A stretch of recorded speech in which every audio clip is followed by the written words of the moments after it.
working. And I shared a quote with our staff yesterday. It comes from a guy by the name of Steve Harper, and I think the name of the book is Listening in the Dark or Talking in the Dark. Don't hold me to the title.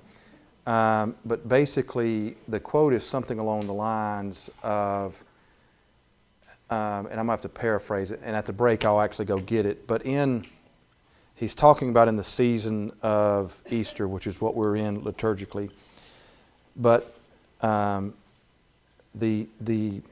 the wake of the resurrection, that God has this unique ability to speak, not just in the silence, but to speak and minister even when other people don't use words.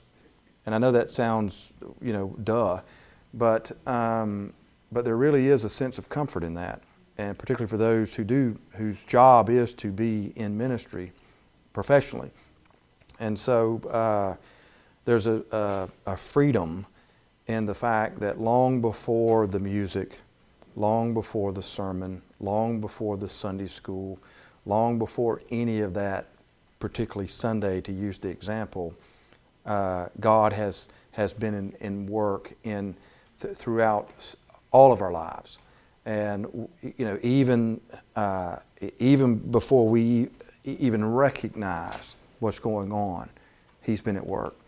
And so much of what makes St. Paul what she is today, as it would be in a number of other churches, is long before any of us. I mean, there was God, right? And long before any of us, there was God, and there were people who were following God. And so there's a real, part of what, and this will lead us into our lesson. We ended last week dealing with this part in Philippians chapter 4, that very familiar passage where verse 4, 5, and 6, we talked a great deal about that. But particularly in verse 6, where it talks about by prayer and supplication, and then you got this phrase that says with thanksgiving, and that's where we ended it last week. This idea of gratefulness that is, it might be in the top 3 attributes or characteristics of a Christian that aid their faith. This quality of being grateful and being thankful, and how and we ended last week with the idea of when we approach everything with a sense of thanksgiving.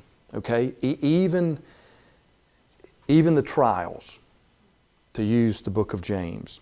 Psalm 23. Maybe I don't know which one gets quoted more, Psalm 23 or the Lord's Prayer, but they're each year maybe they go back and forth between 1 and 2. But part of Psalm 23 in this reflection from David, Psalm 23 was written later in David's life, so David is looking back on his life, and he's in poetic language, he's painting his relationship with God. And what he doesn't say is that, well, there might be a day that you walk through the valley of the shadow of death. Maybe for some, if you're born on an odd day, you're going to walk through it. But if you're born on an even day, good for you. You don't. That's not what it says. It just says that when I walk through this thing, that He's with me. And so, whether it be the green pastures, the still waters, or even the valleys, David is writing with the life experience that in all of this, God is with him. All right? To use Paul's language, the Lord is near. And so we asked, in the first part of the lesson last week, we asked the question, is that in time or is that in space? Is the idea of the Lord is near, like right beside me, or is the Lord is near as in the Lord's return is imminent? And we sort of unpacked all that.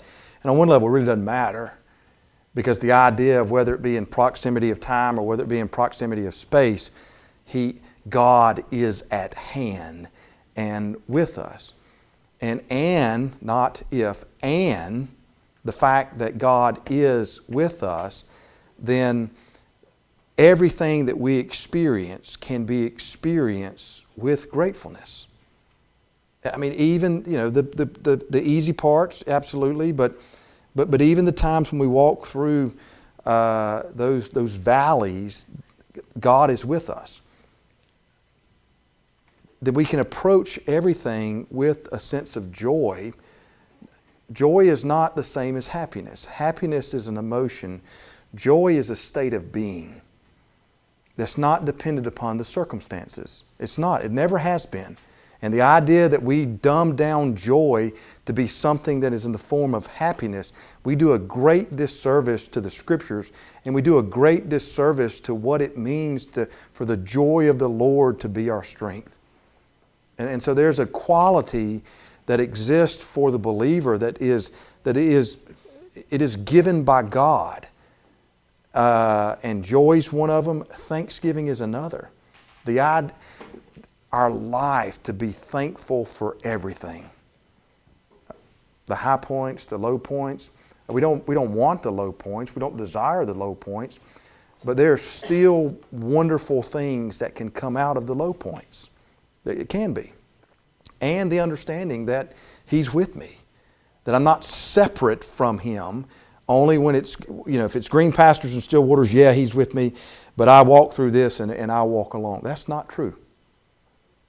And so even in Paul, and he's describing this idea that the Lord is at hand, proximity, space, you probably could interpret them both ways. And there's something to knowing that He's with me, that I can approach anything with joy, and I can approach anything with thanksgiving.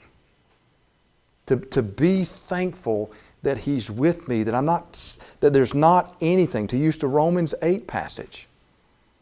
There's nothing. You know what that means in the Greek?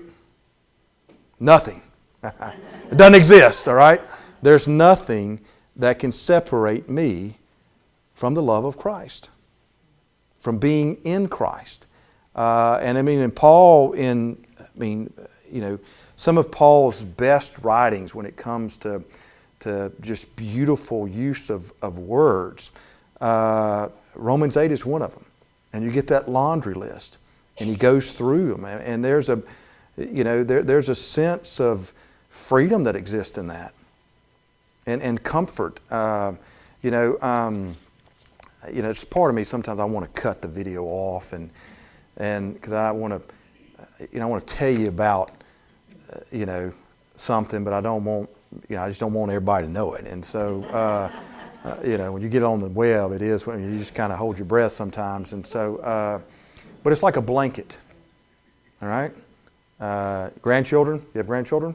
Remember back when you were children? It might be their lamb, they're carrying it with them, but for a child, that is security. And just holding that. And there's, if you take it away, you know what that's like. You take that away and it just all blows up. Well, the Lord's at hand. That's security. And so there's freedom in resting in that. If we were to fast forward, and we're chasing a rabbit trail, but it's worth it. If you fast forward even to the book of Revelation, if you fast forward to probably the experience that still is the most frightened, or at least can lead to the most fear in a person's life, even death. There's a reason why death is mentioned in that laundry list in Romans 8. And in Corinthians, he picks it up. And in Thessalonians, he talks about, how we're to deal with that and how we're to address that. There's nothing that separates from us from God. And so there's a level of just sheer, deep comfort that can come from that. And this is what Paul is getting at in our text. The Lord is at hand. Do not be anxious about anything. This is in verse 6. But in everything by prayer and supplication, with thanksgiving, let your requests be made known to God. And then in verse 7, this is where we're starting something new for today. And the peace of God, and that's what we're getting at here. the peace of God which surpasses all understanding. So when we look at the actual text, what we find is that, we have an introduction of a phrase, the peace of God. Well, it gives insight into what that's like. Well, it's peace, the peace of God, and the effects of that, or at least some level of this peace, surpasses all understanding. That's the first thing that we know about what the peace of God, if we're trying to understand what the peace of God is. One aspect of the definition is that it's whatever it is, it'll surpass all understanding. All right, it's talking about human understanding here. And we know something else, that this peace of God guards. All right, and so guarding is like a walled city. The wall, it protects. And so this peace of God protects, watches over, cares for your hearts and your minds. So you get insight of what the peace of God means, and as we unpack that, we know that in some form or fashion it has to do with surpassing our understanding, our logic, our emotions, and it has this gardening principle, or this gardening quality that watches over, cares for your hearts and your minds. So, just let that just sit for a second. Becky's got something that she shared early. Read what you have in this is the Message, so it's a paraphrase. Everybody knows how much I love the Message. And this is that same Philippians 4:6-7. And he says, don't fret or worry. Instead of worrying, pray. And let petitions and praises shape your worries into prayers, letting God know your concerns. And before you know it, the sense of God's holiness, everything coming together for good, will come and settle you down. It's wonderful what happens when Christ displaces worry at the center of your life. Right. And now what that means, though, is not that they go away. All right? It's not that there's the absence of situations that can produce anxiety. You cannot control them. All right? And so when we start talking about peace, often we can walk down and make some missteps with the assumptions that peace is the absence of situations or in our life that can cause anxiety. No, they're there. They are. They don't go away. The difference is what effect they have on you, what hold they have on you, how you see them, and this is that guarding principle. They don't go away. They don't. You cannot control the world around you. You cannot control other people. You cannot control what other people do. You cannot control what happens to other people. Often you can't control what even happens to you. You can't. You can't control other people's words. You can't control other people's health. You have limited control upon your own health, right? But what does exist with God is this, and this is the peace of God. It's something that God gives to us. The peace of God is not only the peace that God gives, okay? So it's something that God gives, but it's the serenity in which God lives. It's God giving you Himself. That's what's imparted. And what it does is it surpasses our abilities to process on our own, and it gives us an ability to process now with God, because why? He is at hand. This is really, really important. He's at hand. He's close. He's near. There are other, I think that's the two main ways that it's interpreted. And because all this, you can pray, and because all this, you can receive peace. And what that does, that guards us. It gives us the ability to see things differently. All right? They're still there, okay? Just see them differently. Let me give a good example. When Brooke and I were dating, we were engaged. She and I, we like to banter back and forth. I mean, it's you got to earn your keep. Because it's there's a little blood in the water when it's not on something major, but if there's a little if somebody says something or does whatever, I mean it's like okay, now we're going, and it's playing, all right, and that's one of the things I love about Brooke. She stands her ground. I mean, I like that, and that's attractive to me with her. And but when my grandmother was still living, one day we were eating dinner at my mother's house, and late in my grandmother's life, she lived with my mother just for medical reasons and for oversight. And one day Brooke and we were bantering back and forth, and my grandmother's just sitting off to the side, and and she's the best Christian I ever know. And so we're sitting there, and everybody in our family knew what was going on, but really my grandmother. And just out of nowhere, this real, just proper, sort of quiet woman just goes, "Enough! Enough!" And and we were all like, "What happened? Somebody dropped something?" I mean, and she goes, "Y'all got to stop doing that." And I'm like, "Stop doing what?" And she goes, "Just you're." I said, "We're not fighting. We're playing." I mean, it wasn't ugly. It's not like we were raising our voices. We were just kind of, if Brooke, if you said this, then that really means X, and so she was giving it back, and but her lens saw this as, oh, they're fighting. This is bad, and so it gives you a new lens, and you see the lens not from only your understanding and ability. You see the lens from God. And that changes things. It might not change the situation. It definitely changes how you process the situation, how you receive it, how you filter it. And it comes across as being at rest. So it's not just something that God gives, it's the very presence by which God dwells. I love that about that word. That's what we receive.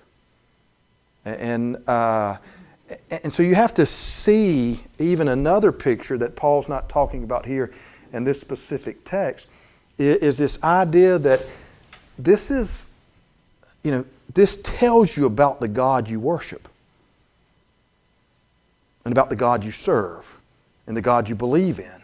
That this is His good pleasure to give to us.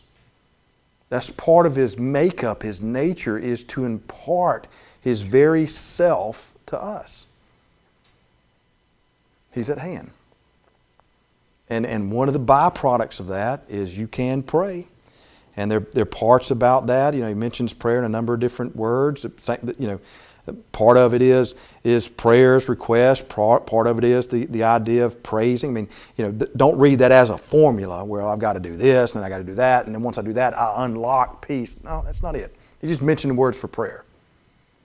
But what that does is that aligns your priorities, thanksgiving, and there's this sense of God's very self that guards us and watches over us and helps us, we talked about last week being a level of, the word that I really like, and this is a Shane word, it's maturity. Maturity of faith, maturation of faith, of being able to sit in the middle of the storm and the disciples are going crazy and yet Jesus is asleep like a baby. And you know the story, they wake him up. Don't you care enough? Don't you love us? Just at rest. It doesn't change. I mean, the storm is still going on. The questions come. He doesn't calm the storm before the questions come. I mean, really the calming of the storm is to prove a point and to illustrate who He is. And to some degree, it's almost like, all right, just be at peace. Now everybody rest. If that makes sense. So it's a great passage here. I just want to pick back up on this whole concept. You can see the compare and contrast in the text. You've got anxiety directly contrasted with the peace of God. And so, I mean, you have to see the two things that are at play in the lesson, in the Scriptures. And you can see the two things that set at opposite ends of how we can perceive and approach a situation in our life. We can approach it with all types of struggle and anxiety, and the idea that you can also approach it with the understanding that God will be with us and will help us. All right. Any comments or questions? This is a great passage inside of the book of Philippians. I just love this idea. The peace of God is not only the peace that God gives, but it's the deep sense of serenity by which God lives, and that's what's given. When we get into some passages that write with images, often like the book of Revelation and some of the apocalyptic writings, when they describe the presence of God, it is a place at rest. And one of the best things to me about the book of Revelation, where you've got this compare and contrast going on with a world that is already fallen Babylon, and a world that sits under God. This one has got all types of struggle and all types of issues that are never at rest. And when it describes the peace of God, everything is at rest. Don't miss that picture, okay? When you read the book of Revelation, and their constant fighting and warring and disagreements and just it's never still. And here it's still and ordered. See the book of Revelation from the 1,000-meter view, and it's amazing how in the midst of the fire, Isaiah, when it's flooding, when it's fire, you're going to pass through those, and you're not going to be burned, and you're not, because I am the Lord, and I am with you.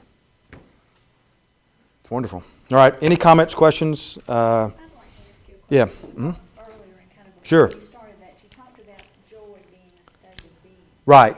And then you followed that up by being thankful. And I Sure. was wondering, do you consider thankfulness a state of being too?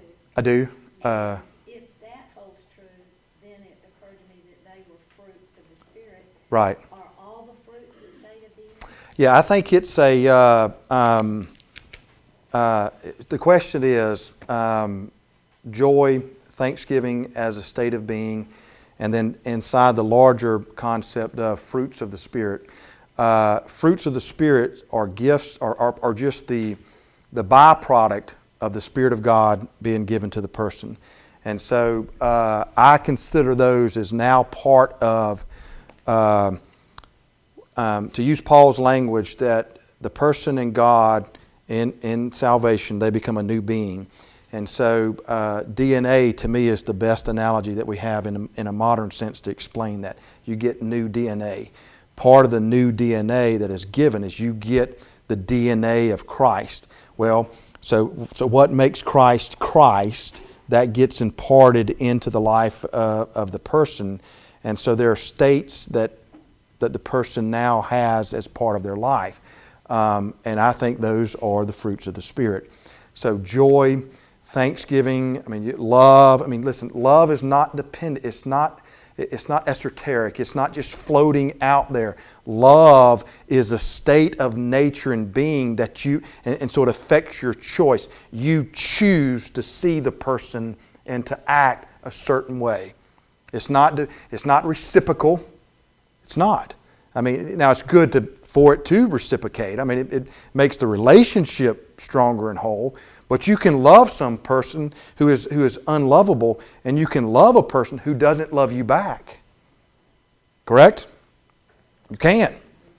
Because that sits within what's deposited to the person. In the ancient world, the difference between the Christian and the pagan, to use biblical language, is the pagan, for the Christian, love was a choice that they made. And it stemmed directly from their relationship with God. God chooses to love because it is His nature, even if His creation does not love Him back. Correct? That's the whole, what we call grace. All right? And so, for the Christian, little Christ, remember what Christian means, little Christ, they act and live like God does. And so if God loves, regardless of what happens, the Christian chooses to love regardless of what happens. And so when Jesus expands His teaching, great question, when Jesus expands His teaching of turn the other cheek, love your enemies, all these things that are foreign to the audience. Well, either Jesus is a nut and setting people up to do things that are just horrible, or maybe that He's talking about a state of being that comes from being connected to God. And what you find in the New Testament is that how you do that and the source that gives you the ability to do that, it's not dependent upon the outside items or experiences. What's it dependent upon? God. That's exactly your relationship with God. And so loving, joy, all those things, being at peace, endurance. If you want to play out the list all the way down and how that, patience. Patience, let me ask you a question. Is patience ever dependent upon the circumstances? Absolutely not. That's the opposite. But to be at a place of rest and to be patient, that has to come from something on the inside, not for something on the outside. And how does salvation work? From the outside, from the inside out. And so that's a great question. This is the role of the Spirit's life in the person, is to give, to impart, to set up, to establish. Eugene Peterson, and it's in the Gospels. And John, if you're watching and you're at your desk and you want to look this up and then send me a text, that would be fantastic, because I don't have it. I know what it is now. Never mind, John. In John 1 through 4, where it talks about Christ dwelling among us, the analogy is Christ moves into the neighborhood and sets up His tent. That's what He does inside the person. He moves into the neighborhood of your soul and He sets up His dwelling place, His tent.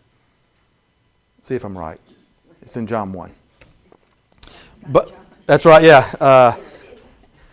Go to the middle point and take a right 4 spaces. And don't discount the role of the Spirit in your life, and the life of another person, because the Spirit constantly works to. The Spirit of God takes what Jesus did. We're somewhat dissecting the Trinity, so just for teaching, just allow me to dissect it and get away from the unity of the three and just talk about them as, two separate, constantly always separate, never together. But if you have the idea that the second person, Christ, what He accomplishes in the death, and then what God does with the resurrection, okay? The Spirit's role is to make that, to manifest that always and forever in all of creation. Now you're a part of that. And so the role of the Spirit is to always take what took place in what Jesus did with the cross and what God does with the resurrection. Okay? To take that and that is the That is what we call the continual state of the presence of God, to always take that and apply it inside creation. And so that's the marching orders. It never stops trying to create that.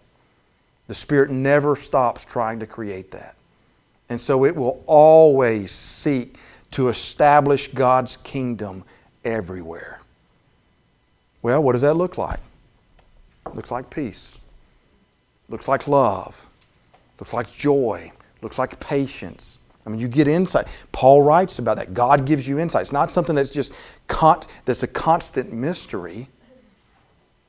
It's there. I mean, how does Jesus begin His ministry in all the Gospels? What is it? The kingdom of God is what? Is at hand. It's always here. And the role is to constantly, and it won't stop. You know, what did we look at in the very beginning of Philippians here? Verse 6. I got to get me some better glasses. Or bigger, I need to get the larger font, right? Verse 6. And I'm sure of this, that He who began a good work in you will what? Will bring it to completion. So you can trust in that. For your own life, for the life of other people. We're resurrection people. Which means that there are some things that look about as dead as they can look. It's not the end story. We do not know. We're just bombarded every Oh, sure, day sure. with And non-kingdom of God world. right, you know, and not just that, but inside of our country, if you get out and if you go, the history of the United States and America has these dichotomies that are just interesting to me. The first one is, oh, it's going to be horrible. And then the next breath is, but we can overcome it. I mean, that's in our DNA of just this country. I'm just talking about just the United States. Which is why if you watch what we do as a culture, anybody that's at the top of their game, we'll tear them down for a bit, and then we'll redeem them and pick them back up. Well, I've never served in the Army, so I don't know if that's the it or not. I mean, but sure, right. And that could be that we just forget about offenses or whatever. But let me give you a good example. Now, this is just Shane personally, and we're going to leave the text, and this is a segue into taking a break.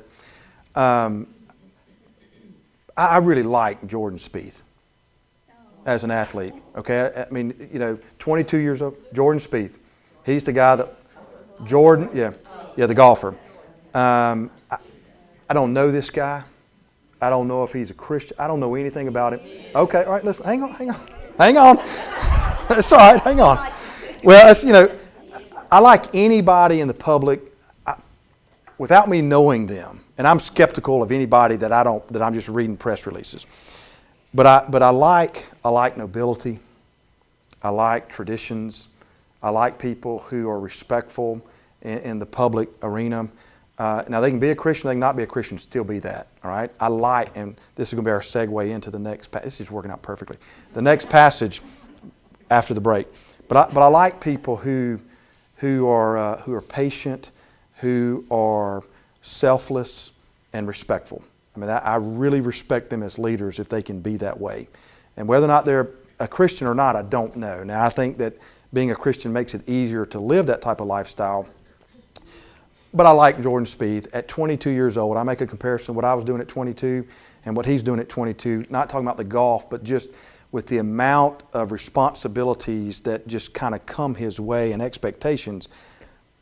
Gosh, I hope I would be able to do a tenth of that. All right, so I like him as a person, and so immediately after he lost, all right, get this in your mind. You have led the Masters for 8 consecutive rounds. You won last year. All the pressures that come into that, all the media and all that stuff, but everybody, at least the press releases were he had performed excellently. and hosting and caring and did everything that he was supposed to do as the returning champion. One hole. All right? So and everybody in the world's watching this, okay? I mean, it's a gazillion people watching the Masters.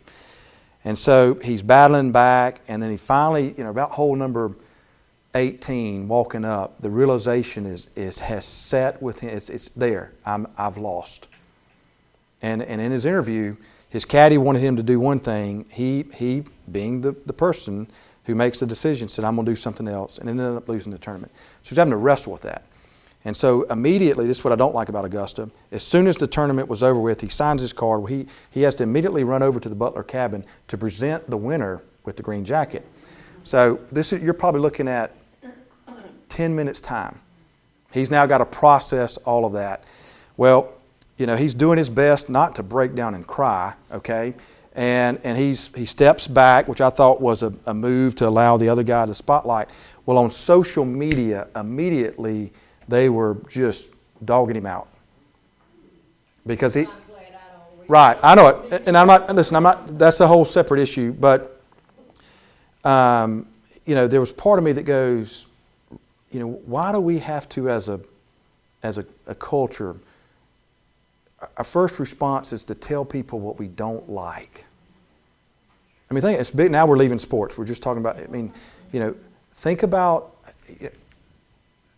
here's your homework. Pay attention to just the conversations that go on inside of your community and in your circles over the next couple of weeks.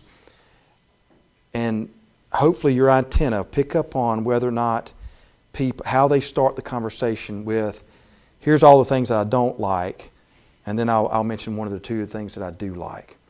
Why can't we just be positive? All right? So, why can't we just be, you can see a little bit of this in Paul's language. He calls you saint before he calls you sinner. And we do the other way around. So, just pay attention to that. It's amazing to me how, and we do this. Even inside the church, we're quick to identify what we don't like at the expense of probably the gazillion things that we love. And so why do we have to be that way? Is that productive?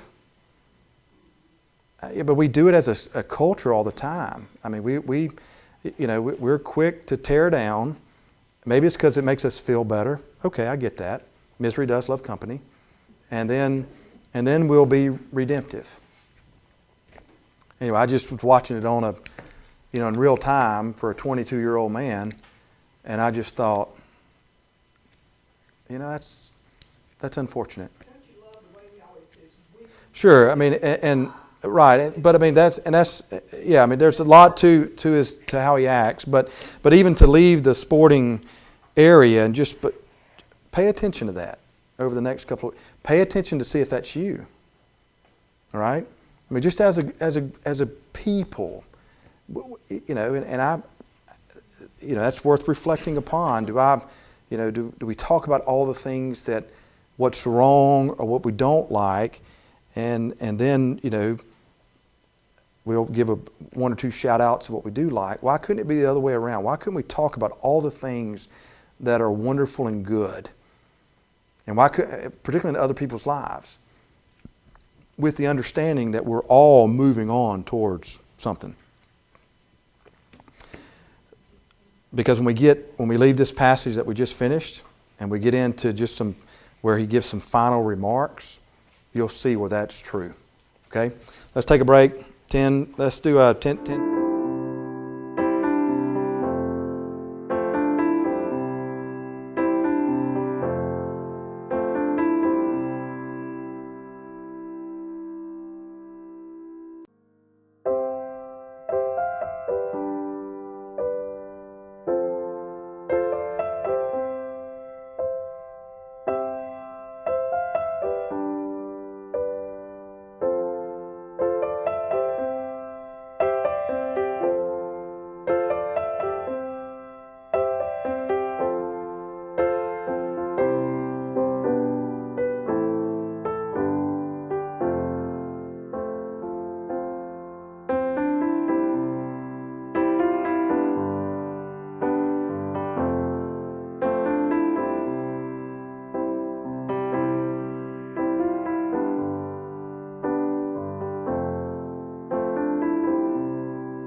All right, let's go ahead and come back together.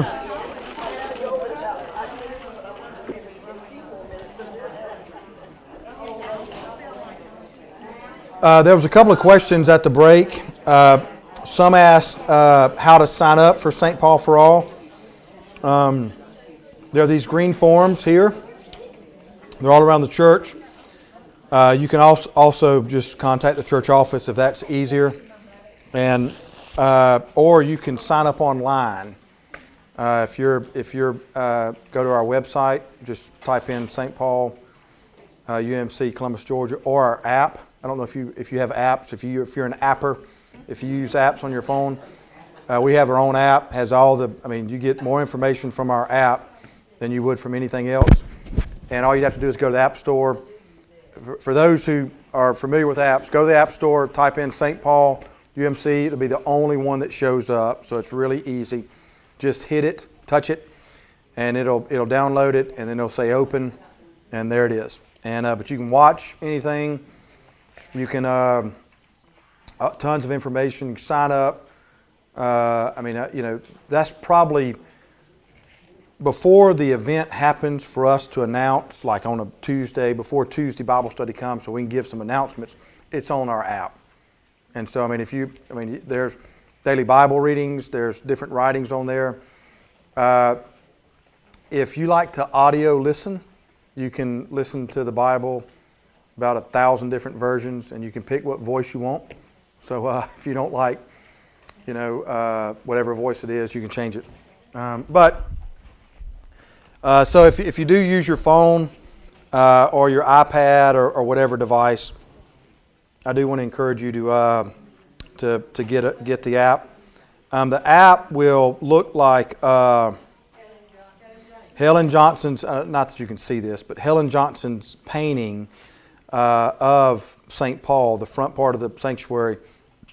That's what it'll look like. You can send in prayer requests that come to us. They get filtered in, I think, through Kathy's desk, but then they go to John and myself. There's all kind of things on here. And it's not just Apple, it's Apple Droid. Yeah, anything that each, and it can, or if you want to catch something that you missed, it's just one touch away. And so, the question is no, that's right. It's a great question. The question that was, or the statement that was made, maybe it wasn't a question, was I have it, or we have it. We do not know what to do with it. Then there we can do that. Or trial by error is still the best thing in the world. So, all right. So pull out your phones. You're disqualified. Once you pull out press the app. Press the app. All right. Okay, hang on. Everybody stop for just a second. If you do not have St. Paul's app, go to the App Store. If you are a Apple person, like an iPhone, it's the blue icon that has the circle and the A in the middle. Okay. That's right. Yeah, inside the App Store, once you press the App Store, it'll get whatever they want you to buy or download or whatever. Down at the bottom, you'll see a magnifying glass. Click it or touch it. A magnifying glass. Yeah, search. All right.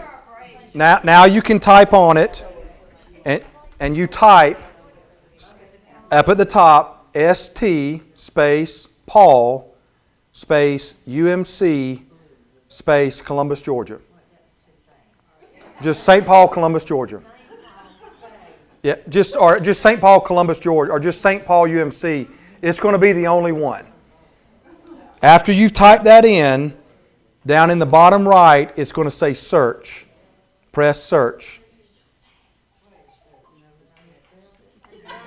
That's all right. All right. It should then bring up the only St. Paul UMC, touch that. That will download the app onto your phone. Ma'am? Yeah, it'll be the picture of it. All right, well, first you got to download it on your phone. Have you already downloaded it? Okay.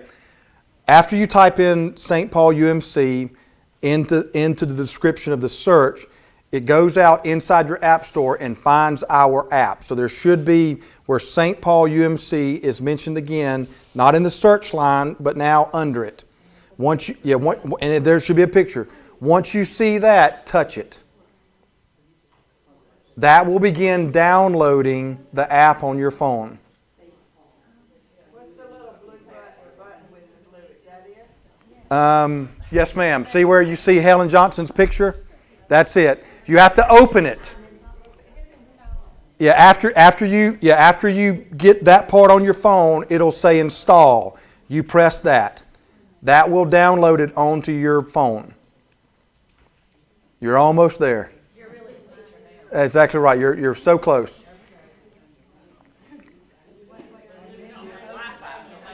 Okay. That's right. All right, it says get. That's right.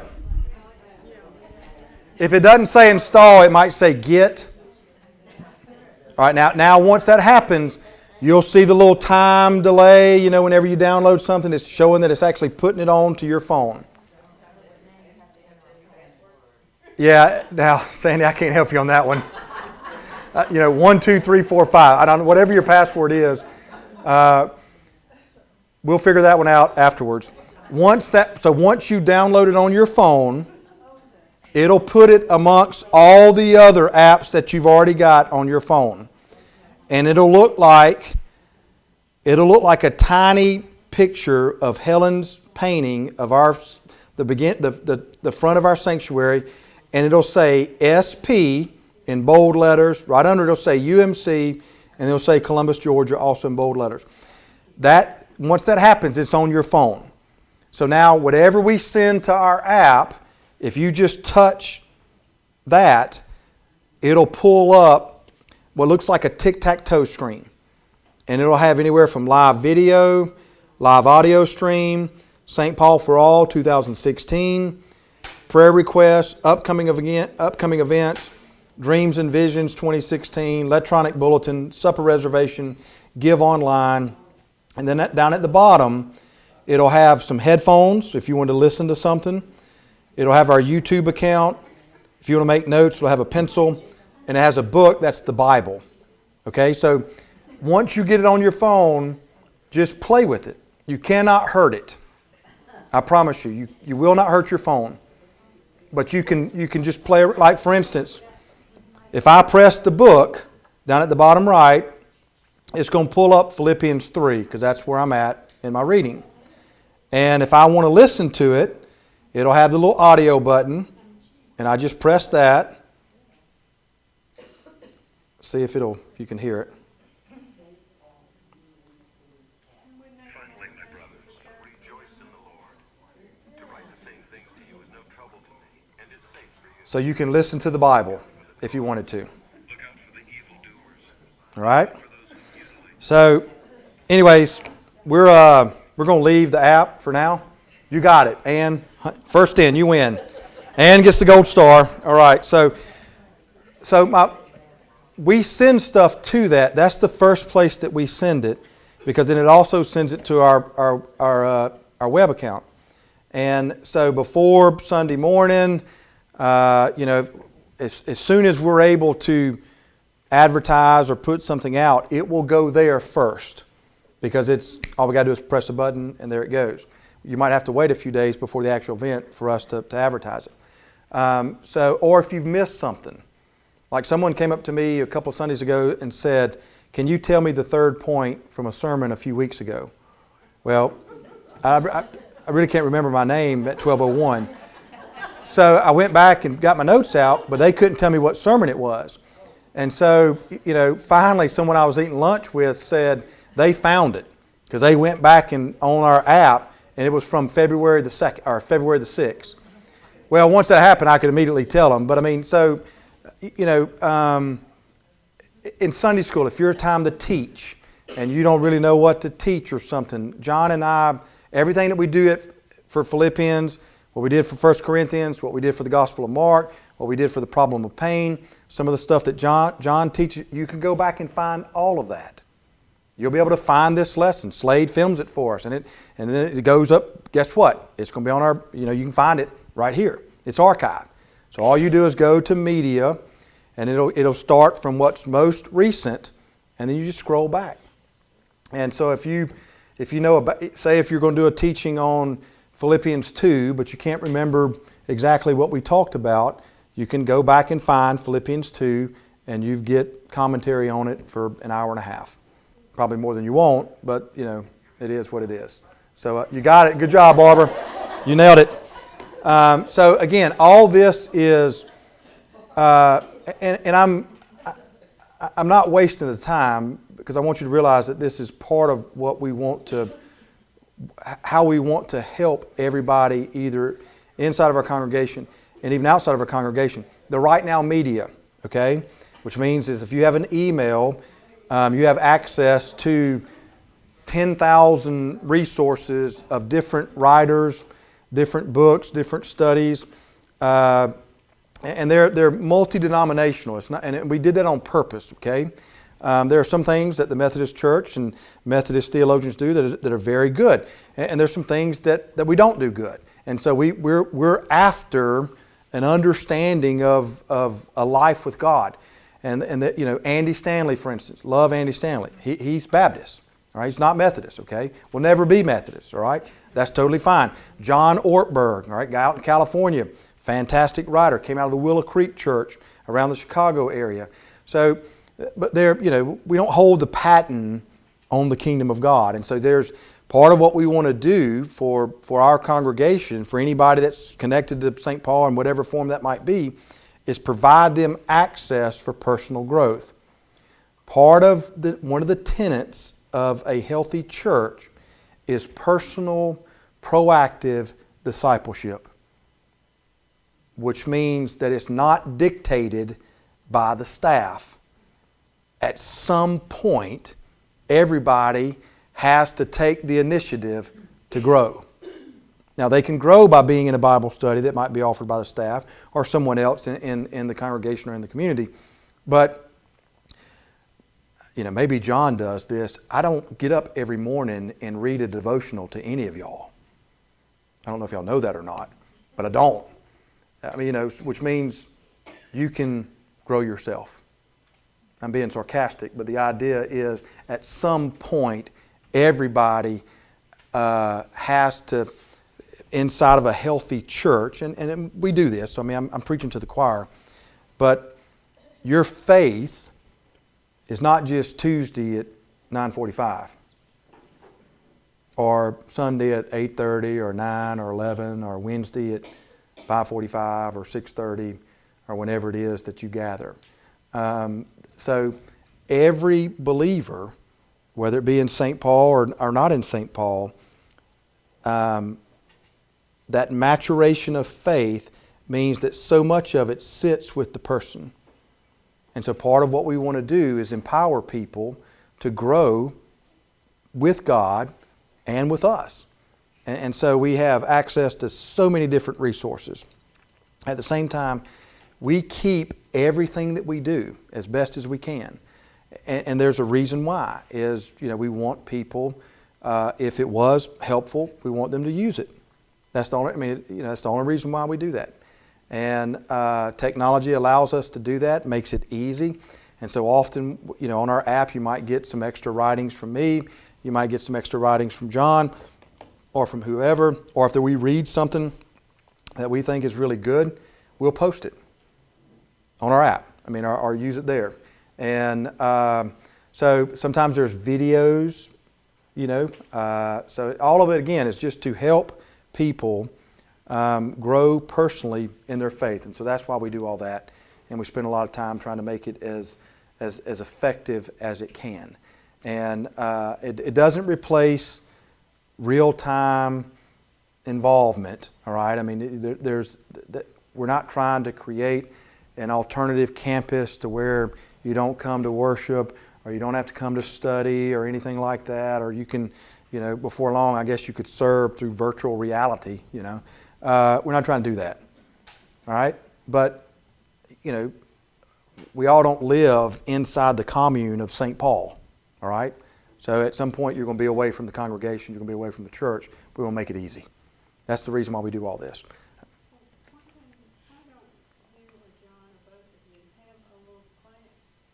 Well, you've just got the extent of my class. Congratulations. You're graduating, so if you'll stand for the graduation. Now John, obviously, and we do that from time to time. We'll do it sometimes on Wednesdays. We'll do it at different settings. That's probably a great question, and one that we'll probably do. But there's so much that's available for us, and I really mean this. The best way to try it is just trial and error. Okay, and just as it is in so many things. But if you're riding down the road and you want to listen to the Bible, if your car has Bluetooth, it really is as simple as just getting on our app, pressing a button, and it'll read for you. I mean, you can listen to it while you're, it's like a book on cassette. Or sermons. I mean, don't watch it, but you can get the audio, you can get the video, and all of it is to just, when I first got here a few years ago, one of the questions that was asked to me was by some of the staff after a year, what are the things that I think that would be good for us? And my response was, I want people to be connected, and however they can be. And so out of that was this idea of connection. And one of it was when we're away, and one of the great things about St. Paul is that people have the ability to be away sometimes for long periods of time. They don't have to be away from St. Paul and the community. And so how do we do that? Well, we use technology. And so hopefully that's helpful for you. I know we've went past our time on that. But I do want you to really consider using it. If it helps, okay? If it's not helpful, then don't waste your time on it. And I just say that now phones aren't like they used to be. They're gonna freeze up on you, lock up. When you match something, if you don't like what you've done, just cut it off, cut it back on. I mean, it's not anything to be scared Right. at. You can't hurt the site. Right. And you can't hurt the All right. This is where part of what Joanne's talking about is we like if you come here during Sunday, the ability to download something is at a lower pace for everybody. And the reason why is because we have safeguarded uploading, because we're uploading a lot to this, to the satellite, so then it turns around and beams it back down for people outside of St. Paul who might be watching. So it will be slow at certain times. Now when we're not uploading, downloading speed's pretty good. But your ability to see in real time is dependent upon two things, and this is probably more than what you want. How fast can the group upload something, and how fast can your device download? We cannot control what you download. We can control what we upload. And so if it might be your Wi-Fi at home or wherever you're at needs to be upgraded. I'm sure if you called your provider, they would be happy to, take care of that. What's that? Or see a grandchild. Yeah, or see a grandchild. But we have a really good uploading ability, and that's frankly at the, people who have used this. They had a vision with us to see something like this take place. And so they made it a reality. And St. Paul's social media, internet, whatever, IT is, there might be one or two other churches in Columbus that are better, but there's not many. And so, and part of that's, it is John, but it's John, but John can only work within the resources that John has. So there are people who see this as an evangelism tool, who see this as a tool of helping people grow in their faith, of reaching the next 2 generations down the road. And so, they've made it easy for St. Paul to move into this direction. And so it's good. So again, I know for some, you don't like this, and that's fine. I'm not trying to convince you that you need to go out and buy you an iPhone, all right? But if you do use iPhones, iPads, whatever, you really do have just a host. I mean, there's so much information out there now, even just with our site, that is tied to theology, to Bible, to so many things. And so I do want to encourage you that if this is a part of your normal life, do not be afraid to use this. It is really, really good. And so it's a part of it. You can edit out the last 30 minutes of this Bible study. I mean, not sure how biblically it's been, but you can go back and catch stuff for 4 years. Sermons, Bible studies, some of the different events that we've hosted, and basically, if this is a tongue twister, if you see Slade here, and he's got a camera, guess what? We're filming it. And the odds are it's going to be archived. All right? So that's going to, it's there. So anyways, we'll, again, postpone our lesson until next week. But we're almost done, and so that's a good thing. All right, do remember those that are number of people in our community, not just St. Paulers, that have surgeries or in the middle of recoveries, and or in the middle of having tests ran, and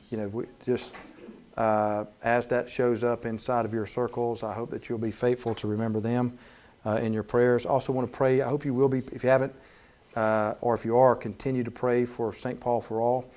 Our goal is to not, this is on purpose, we don't want St. Paul's name mentioned. What we want is all the other agencies' names to be mentioned so that they can have press and that their ministries can grow. And so we designed it that way. But we do want to pray for the day, and we want to pray for those that are working and for the ministries themselves. It's a great thing what they do. All right? Well, let's pray and we'll be dismissed. Oh God, as we now move from one place to the other, and we move from a time of study, a direct study, into a time of where just a reflective living, where we do want to live with the assurance and the confidence that you are at hand.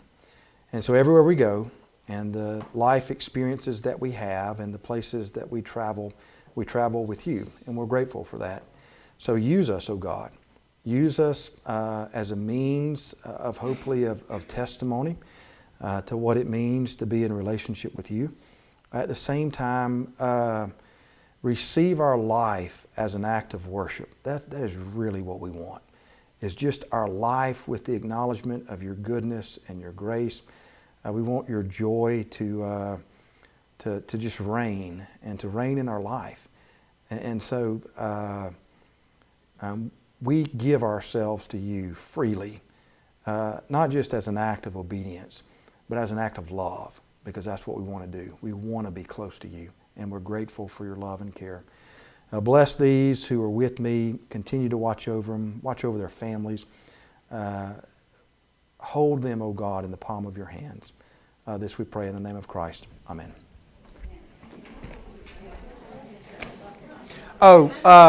One announcement real quick. Sorry. If you don't know, it's public, so I'm happy to announce this. Many of you remember Darrell Brown fondly. Darrell Brown is being reappointed this year to the wonderful city of Vienna, Georgia, where he will become the minister of the First Methodist Church in Vienna. Now, obviously, I care a great deal for Darrell, and I care a great deal for that congregation. So in June, both Darrell and Jane will move to this thriving metropolis that has about 2,500 people. And so do pray for Darrell and pray for their transition. He's been at a place outside of Savannah called Guyton. And, ma'am, he was here. Darrell's family's from Howard.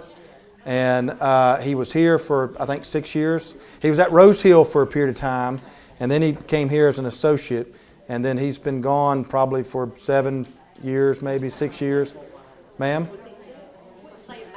I'm sorry.